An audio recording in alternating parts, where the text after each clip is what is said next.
Assalamualaikum warahmatullahi wabarakatuh. Hai sobat semua, selamat pagi. Selamat datang di acara baru kami, podcast Meet the Expert.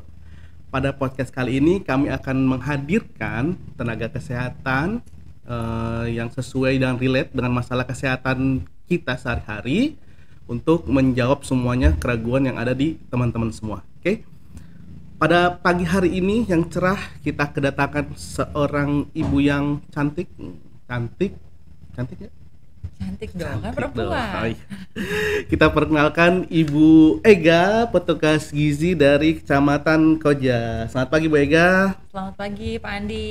Gimana kabarnya sekarang? Alhamdulillah sehat. Alhamdulillah. Bapak sehat Pak? Alhamdulillah, badan saya semakin besar.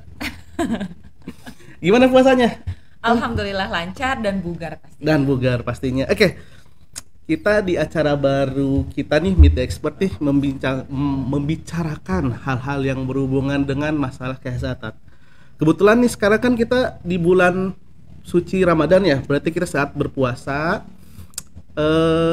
Sebagai kita orang yang melakukan puasa nih, menurut pandangan dari Mbak Ega sebagai ahli gizi, gimana sih caranya, tips-tipsnya gitu, biar kita bugar, biar kita masih sehat, fresh selama di bulan puasa ini, gimana gitu. Oke. Terima kasih Pak Andi. Jadi memang ada beberapa pertanyaan dan juga beberapa request ya yang masuk juga terkait dengan bagaimana sih caranya atau tips-tips gitu supaya kita berpuasa tapi tetap sehat dan juga bugar. Betul. Oke, sebenarnya begini Pak, pada dasarnya berpuasa adalah kan kita menahan lapar sekitar 14 jam ya Pak ya, kita tidak makan gitu. Waktu makan kita menjadi terbatas, yang biasanya mungkin kita bisa makan 3 kali makan utama dan 2 kali selingan. Tapi selama berpuasa ini kita hanya diberi waktu makan pada saat sahur dan juga berbuka. Nah, pada saat 2 waktu makan itu memang kita harus pintar-pintar memilih makanan. Nah, kuncinya pertama dari sahur dulu Pak. Dari sahur pada dasarnya adalah kita harus memilih makanan atau memilih pola makan yang dapat memenuhi kebutuhan kita selama 14 jam berpuasa. Dimulai dari apa? Seperti yang Bapak Andi juga tahu ya, kalau sekarang kita berpedoman pada gizi seimbang, dimulai dari ada komponennya karbohidrat, protein, ya Pak, ada juga lemak dan juga ada sayur mayur dan juga buah-buahan. Dimulai dari karbo. Pemilihan karbonya harus sesuai Pak. Kalau bisa yang seratnya tinggi supaya kenyangnya lebih lama dan tidak cepat lapar. Nah, untuk karbohidrat yang tinggi seratnya contohnya ada di nasi merah. Gitu ya Pak. Tapi kan beberapa orang Indonesia itu agak ini dengan nasi merah ya Pak ya. Ya karena rasanya juga ya. Iya, rasanya ya. bisa dibilang juga agak hambar ya Pak. Bapak pernah makan nasi merah nggak? Pernah dulu. Enak? Enggak. Kembali lagi ke nasi putih ya Pak. Betul nasi putih. Iya, jadi memang bisa dicampur Pak nasi merah itu dengan nasi putih. Oh, bisa dicampur ya nasi merah nasi putih ya? Ya supaya kenyangnya lebih lama seperti itu. Kalau misalnya memang kita merasa makan nasi merah dengan nasi putih pun tetap nggak enak gitu, kita maunya makan nasi putih aja, boleh Pak. Tapi tetap harus dipadukan dengan sayur. Betul, seperti itu. Terus juga dengan jangan lupa protein hewani, protein nabati, sayur dan juga buah. Seperti itu. Oke, berarti intinya komposisi ya. Betul. Jadinya untuk kita makan biar di puasa ini tetap bugar dan sehat ya. Betul.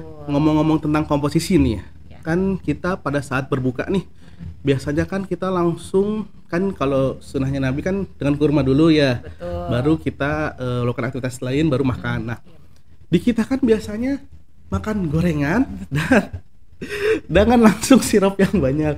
Betul. Gorengan berapa ribu dengan langsung Iya. sirup, itu gimana itu masalah Aduh. tentang terkait itu tuh gimana? Gorengan. Kita memang tidak boleh tutup mata dengan fakta yang terjadi itu ya Pak ya. Gitu walaupun memang sunahnya terus juga dari promosi kesehatan sudah menggaungkan harus banyak makan sayur, harus banyak makan buah begitu ya. Terus juga kurangi gula, batasi garam seperti itu. Cuman kayaknya itu agak kurang berlaku ketika bulan puasa gitu ya. Rata-rata orang berbuka puasa langsung dengan gorengan ya Pak. Itu seperti apa ya? Wah, itu yang dicari-cari pertama gitu. Terus juga jangan lupa dengan minuman yang manis gitu ya Pak.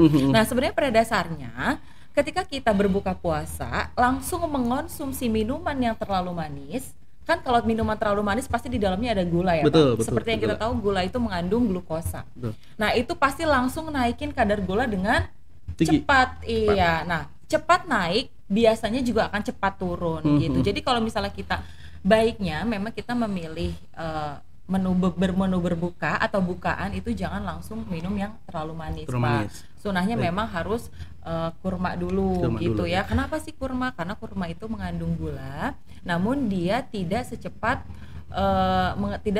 gula pasir yang ada di minuman gitu. Jadi dia memberikan energi secara cepat namun tidak langsung semua. Jadi ketika kita habis memakan kurma, kita juga tidak akan langsung terasa haus atau tidak langsung terasa lapar gitu. Jadi memang harus kurma terlebih dahulu.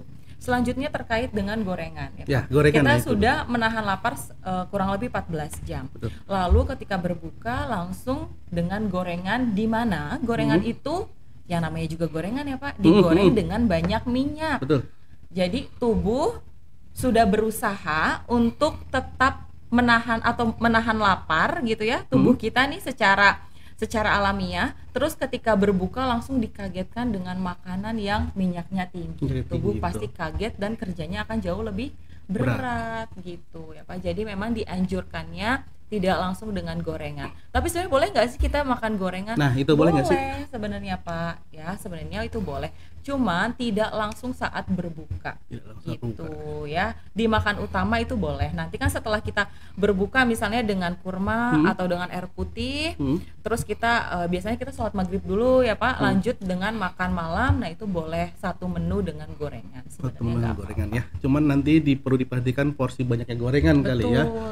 Kalau misalkan, pas lagi berbuka tuh, kadang kan nggak hanya gorengan tuh yang santan tuh, tuh gimana tuh kalau yang bersantan juga apakah sama dengan gorengan? Kadang kan kita lupa tuh, kita buka sama kolak tuh, terus sama gorengan juga. Aduh, tuh. Itu udah mantep banget ya Pak. Mantep ya? Udah enak banget ya. Ini masih jam berapa Pak? Masih jam 10. Masih lama ya. Jadi ya itu juga Pak, sama santan dengan gorengan sama-sama membebani kerja tubuh. Jadi jangan sampai tubuh kita sudah 14 jam berpuasa lalu dibuka dengan makanan yang bersantan dan gorengan. Jadi memang sama. Jadi memperberat kerja tubuh, jadinya habis makan bukannya semangat malam jadinya gitu ya. Jadinya. Jadi kita nggak bugar Pak. Jadi kita lebih jadi loyo gitu. Kenyang tapi loyo gitu. Okay. Itu yang mungkin kita hadapi selama bulan berpuasa ini ya. Nah sekarang kan sudah malam 23 ya, sebentar lagi mau Idul Fitri nih. Nah di Idul Fitri kan kita sering banyak tuh makanan dihadapkan, tidak hanya makanan lalu kue. Nah itu kue gimana menyiasatinya? Kadang kan kue itu hanya ada di bulan Idul Fitri itu. Nah itu gimana cara menyiasatinya gitu? Sebenarnya mungkin ketika kita makan makanan kue yang manis ya Pak, itu mungkin bisa saja kita bikin di bulan lain di luar dari bulan puasa atau saat lebaran ya. Cuman akan lebih spesial ketika kita makannya di bulan puasa atau di lebaran ya lebaran, gitu. Itu terasa lebih nikmat atau karena kita bertemu juga dengan saudara jadi rasanya lebih nikmat. Nah memang hal-hal itu harus kita siasati Pak. Jangan sampai kita sudah 30 hari menjaga pola makan ya, menahan hawa nafsu supaya kita pola makannya lebih baik. Jangan sampai kita hancurkan satu hari saat lebaran itu. Kan sebenarnya konsepnya adalah ketika kita berpuasa, kita berharapnya saat lebaran tubuh kita tetap sehat. Gitu ya Pak. Nah ketika lebaran tubuh kita sehat, kita dihadapkan dengan makanan yang luar biasa banyaknya dan rata-rata adalah bersantan dan juga manis ya Pak ya. Betul. Nah itu memang harus kita siasati dengan apa? Pertama, tetap jaga pola makan ya Pak. Kalaupun memang kita makan yang bersantan itu sebenarnya nggak ada masalah, tetap boleh. Cuman jangan terlalu banyak. Intinya gitu. Jangan terlalu banyak ya. Ya, jangan kita istilahnya jadi kayak apa ya Pak? Kerasukan kali ya Pak ya. Kerasukan. Jadi karena habis 30 hari kita nahan balas dendam ya. Balas dendam. Jangan sampai kayak gitu. Tetap harus jaga pola makan. Makan yang bersantan boleh tapi tidak terlalu banyak. Jangan lupa protein hewaninya, nabati dan juga sayur buah. Sayur dan buah itu yang harus lebih ditekankan dan lebih banyak gitu. Oke. Terus juga terkait dengan makanan manis ya Pak ya tadi. Yang makanan manis itu kita tetap boleh makan makanan manis tapi tidak terlalu banyak juga. Harus terlalu tetap banyak. dibatasi dan juga dengan aktivitas. Jangan sampai kita iya. makan banyak, makan makanan manis banyak, terus kita rebahan aja gitu ya, tim rebahan atau banyak duduknya gitu. Jadi nanti yang ada malah semakin banyak timbunan lemaknya. Nanti khawatirnya juga terjadi penyakit yang tidak menular, betul ya? Betul, apalagi kasus diabetes, Nah. kasus hipertensi itu biasanya tinggi setelah lebaran. Coba aja ya. Nanti pusat-pusat kesehatan akan ramai setelah lebaran biasanya gitu ya. Seperti itu ya. Iya. Banyak yang minta obat ya. Iya, karena kepala pusing ya, mengeluhnya, ternyata pas dicek gulanya tinggi gitu. Kolesterol ya, pun naik. Kolesterol naik karena makanan bersantan terus gitu. Jadi memang harus diatur gitu. Jangan sampai kita pola makan sudah baik selama 30 hari, lalu karena 1 hari kita berlebaran, lalu tubuh kita jadi tidak sehat. Tidak sehat dan gitu. fix ya. Oke, terima kasih Mbak Ega atau Bu Ega ya atas penyampaiannya tentang masalah yang sering kita hadapi di bulan puasa ini. Mungkin kita dapat simpulkan bahwa selama bulan puasa ini intinya hati-hati terhadap makanan yang goreng-gorengan atau yang santan-santanan plus yang manis. Nah, itu kadang-kadang kita lupa karena seharian kita berpuasa sehingga kita ada istilahnya balas dendam di pas buka. Nah, apalagi pas bulan Idul Fitri, pas hari Idul Fitri ada makanan yang memang nikmat banget di Idul Fitri. Cuman karena kita sambil bercanda dengan teman, saudara, jadi kumpul-kumpul, jadi kita nggak tahu ternyata habis 1 toples itu kuenya. Ternyata pas dicek gula kita tinggi naik. Nah, itu kita yang nggak diharapkan ya teman-teman semuanya. Oke, untuk podcast untuk hari ini terima kasih atas atensi teman-teman semua.